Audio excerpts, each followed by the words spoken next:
Hello guys, আসসালামু আলাইকুম। আজকে আমার ছাদ বাগানে প্রত্যেকটা গাছের গোড়ায় সার দিব।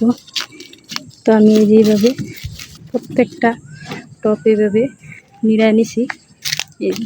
আমার এই গাছে পানি একবারে শুকিয়ে গেছে, মাটি একবারে শুকনা। সকালে পানি দিয়ে গেছি, তারপরেও রোদে শুকিয়ে গেছে। এখন আবার সার দিব। সার দেওয়ার পর আবার পানি দিয়ে দেব।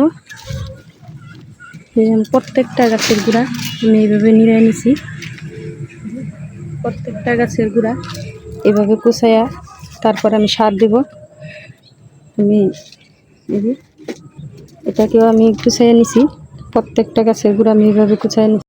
এই যে এইদিকে প্রত্যেকটা গাছের গোড়া আমি এই যে এভাবে এভাবে আমার সব টপের গোড়া আমি নিড়াই নিছি নিরিকাশি দিয়া। এখন আমি একটা সার মিক্স করছি। তো এই মিক্সার সারটা আমি সব গাছে দিয়ে দিব।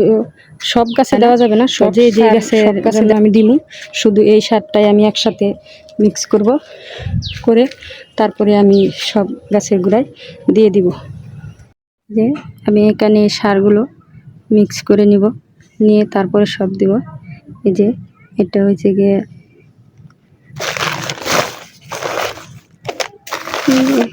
নিম কোল, এটা নিম কোল। এটা হচ্ছে গিয়া হাড়ের গুঁড়া, এই যে হাড়ের গুঁড়া, শিমকুচি, শিমকুচি, ইউরিয়া, লাল পটাশ, তারপরে এই যে এগুলো সব একসাথে মিক্স করব। তারপরে যে মেন সার এটা দিয়ে দিব পরিমাণ মতো, দিয়ে সবগুলো একসাথেই করে নিব। সব একসাথে মিক্স করব, একসাথে মিক্স করে নিব। নিয়ে এগুলো সব আমি একসাথেই করব, করে তারপরে আমি গাছের গোড়া দিব। তো সব গাছের গোড়ায় দেওয়া যাবে না, যেই গাছের গোড়ায় গোড়ায় আমি দেবো শুধু ওই পরিমাণ আমি মিক্স করতেছি।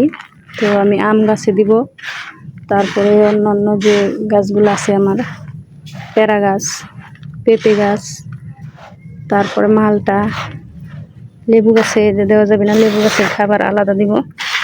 তো এইভাবে আমি সব মিক্স করে তারপরে আমি প্রত্যেকটা গাছের গোড়ায় দিয়ে দেব। এই যে এভাবে আমি প্রত্যেকটা গাছের গোড়ায় দিব। এই যে গাছের দূরে দিব, গাছের গোড়ায় দিব না।